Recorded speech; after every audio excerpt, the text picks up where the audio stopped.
Think about your website for a second. It's way more than just a URL, right? It's your digital storefront. It's the very first place potential customers go to size you up and judge your business. So what kind of impression is yours making? Today, we're going to break down how to make sure your site is a powerful asset and not a hidden liability. And that really gets to the heart of it, the big question. Is that digital storefront of yours an asset that actually brings in business, or is it a liability that's quietly turning people away? The answer almost always depends on two things that have to work together perfectly: maintenance and design. Okay, so let's really lean into this storefront idea. Picture a real brick-and-mortar shop. It's got two critical parts. First, there's the foundation. The stuff you don't really see, like the plumbing, the electrical, the solid structure that keeps the lights on.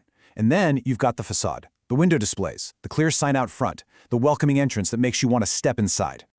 Let's start with that unseen foundation, website maintenance. This is all that crucial behind-the-scenes work. Most of your visitors will never see it, but I promise you they will absolutely feel it if it's not being done. When you keep up with regular maintenance, you're really getting three huge wins. A fast site means people don't get frustrated and leave. A secure site protects your business and, just as importantly, your customers' data. And a visible site is one that search engines like Google can actually find and recommend to new customers. So, what does this maintenance actually look like? Well, you can think of it as a simple monthly health check. First, you update all your software. That's your number one defense against security holes. Next, you run backups so you always have a safety net. Then you perform some security scans to check for any vulnerabilities, you fix broken links because nobody likes a dead end, and finally, you review your site speed to make sure things are running nice and quick. The difference this makes is just staggering. It really highlights the two different paths your site can go down. Without maintenance, it becomes slow, vulnerable to hackers, and practically invisible on Google. It's just a poor user experience all around. But with that regular care, it's fast, secure, and stays visible, which is exactly how you build customer trust and confidence. The choice is pretty clear. Now, let's move on to the facade, the part everyone sees, persuasive design. This is all the visual stuff that makes that critical first impression, the part that convinces visitors to stick around, to trust you, and ultimately, to take some kind of action. And the very first thing to understand about modern design is this number. Over half, more than 50% of all web traffic now comes from mobile devices. Just think about that. If your website doesn't work perfectly on a phone, you are potentially shutting the door on more than half of your audience right from the very first click. And being mobile optimized is so much more than just shrinking your site down. It means designing for touch with big, easy-to-tap buttons. It means making sure your pages load quickly, even on a slower mobile network. And it means using short, simple forms, because, let's be honest, nobody wants to type a novel with their thumbs. Great design also builds trust, and it does that through authenticity. Using those generic stock photos you see everywhere, it just makes your business feel generic. But using real photos of your actual team, your products, your workspace, that communicates credibility and helps visitors feel a genuine connection. And that connection, it translates directly into sales. I mean, just listen to this piece of feedback. The new website design made it easy for us to find what we needed. We felt confident making a purchase because the company felt so professional and trustworthy. See, great design doesn't just look good, it makes people feel secure enough to actually buy from you.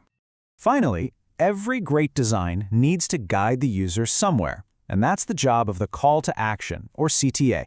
This is simply the button or the link that tells a visitor exactly what you want them to do next. It's what turns their passive interest into an active conversion.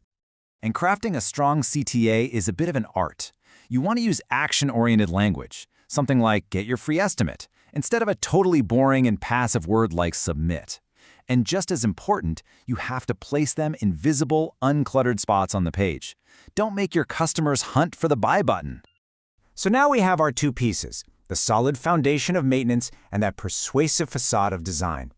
The real magic happens when they work together to turn clicks into actual customers. This blueprint really shows how everything connects. Look here, a technical element from the foundation, like a fast load speed, directly supports a design element, like a mobile optimized layout. And the result? You keep those mobile visitors engaged. This synergy works all the way down. Regular security updates empower trust signals like badges and testimonials. A site with no broken links creates an easy, frustration-free experience. Every piece of the foundation amplifies the power of the facade, and that's what drives business growth. Okay, it's time for our final inspection. Let's just quickly recap the most important points to remember to make sure your digital storefront is working for you, not against you. So let's bring it all home. Your website absolutely needs both that strong foundation, the maintenance, and a persuasive facade, the design. That monthly maintenance is completely non-negotiable for security, speed, and showing up on Google. The design is what builds trust and tells users what to do. And please, prioritize mobile responsiveness. Remember, over half your visitors are counting on it.